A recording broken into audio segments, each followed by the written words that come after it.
competitions where people kind of first started seeing these. But what's interesting, at least I find interesting, because I'm fascinated by the history of this as much as the athletic pursuit, because these are what I set my goals on.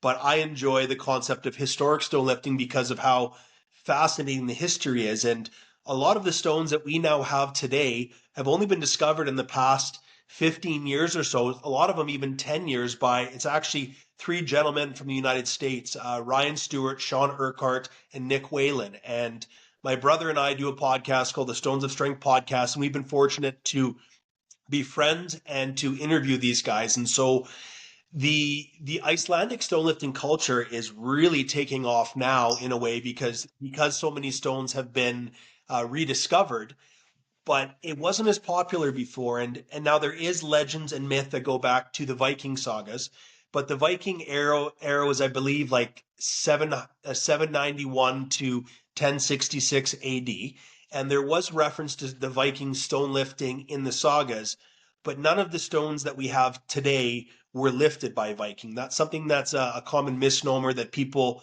they like to do. I don't know if you've heard of the concept of LARPing, live action role playing. Okay. A lot of times people will dress up like knights and have battles. It's called LARPing. And a Okay. lot of times people lift a